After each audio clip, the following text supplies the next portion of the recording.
Imagine a teenager who reads a book and suddenly decides, if I spend 10,000 hours on anything, I'll become a genius.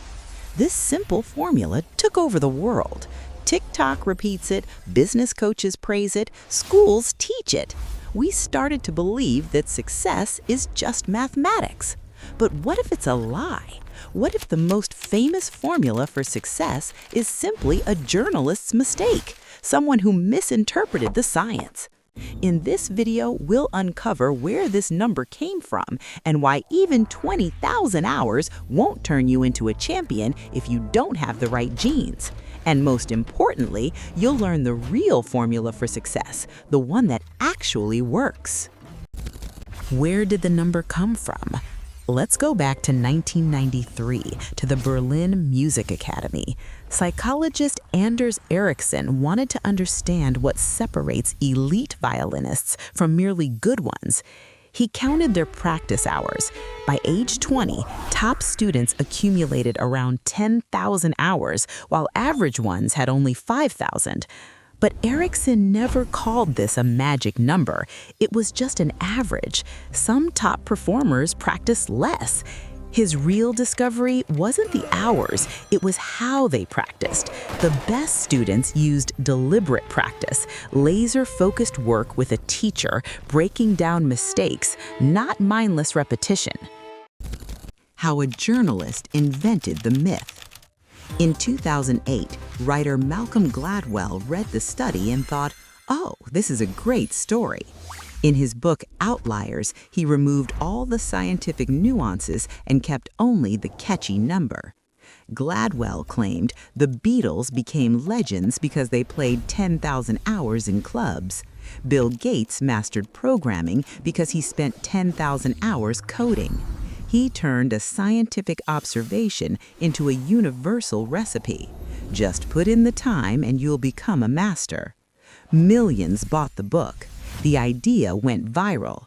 Gladwell sold us hope, the comforting illusion that anyone can become a genius if they simply work enough. The scientist was furious. When the rule became a global sensation, the real author, Anders Ericsson, was horrified. In 2016, he wrote a scathing article, "Gladwell got it wrong." He explained, "I never said hours guarantee success." He even asked Gladwell to correct the mistake in future editions, but the writer refused. A beautiful story sells better than complicated truth, and so, for the sake of popularity, facts were replaced with fiction, and an entire generation was misled. Science strikes back. In 2014, the myth finally faced scientific testing. Psychologist Brooke McNamara analyzed over 200 studies. The results were shocking. Practice explains success in sports by only 18% and in career or business less than 1%. That means 82% of sports success depends on something else.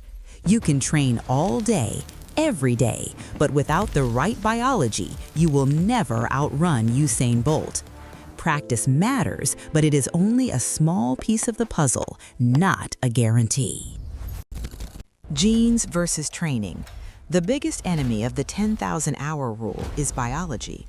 Journalist David Epstein showed that 80% of sports success is genetic. For example, a gene called ACTN3 gives muscles explosive speed. If you don't have it, you will never become an Olympic sprinter, no matter how many hours you train. Or take basketball. The average NBA height is 6 feet 7 inches, 201 centimeters. People that tall occur in the population at a rate of 1 in 22 million. No amount of practice will make you grow. Your biology sets the ceiling, and you can't break it through effort alone. Chess isn't real life. So where does the rule actually work? Scientists created a matrix of success. It turns out the rule applies only to closed systems with fixed rules, like chess or classical music. There, practice explains about 30% of success, but real life is an open system. In business, careers, or academia, practice explains less than 1%. Here, outcomes depend on family connections, luck, health, and even the economic situation of your country. Believing that hours alone will make you a billionaire is the classic survivorship bias.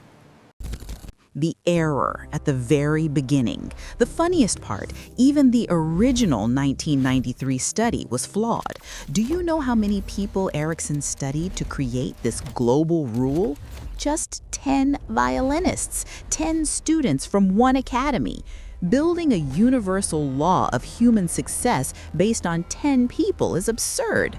On top of that, researchers relied on memory. They asked students to recall how much they practiced 10 or 20 years ago.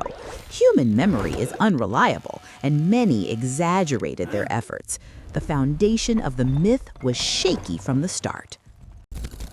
The real formula for success. So what actually leads to greatness? Not a number, but a cocktail. Genetics sets your potential. A great teacher, not just hours, helps unlock it. Access to resources, money, tools, helps you train. And then, luck. Bill Gates was lucky to attend a school that had a computer in 1968, a rarity for the entire world. Without that stroke of luck, no amount of hours would have helped. What matters is not how long you practice, but how you practice, and whether you're even practicing in the right direction. 10,000 hours of running won't make you a swimmer. Stop counting hours. The 10,000-hour rule is a beautiful lie. We want to believe the world is fair. Work hard and you'll be rewarded. But the truth is more complicated. No one becomes great without effort, but effort alone is not enough. Don't blame yourself if you worked hard but didn't become the best in the world. Maybe you were simply playing a game where your biology was the wrong fit. Instead, find where your natural talent shines. Seek excellent mentors, and don't forget about luck. Success is not a countdown timer. It's an individual journey that cannot be reduced to a single number.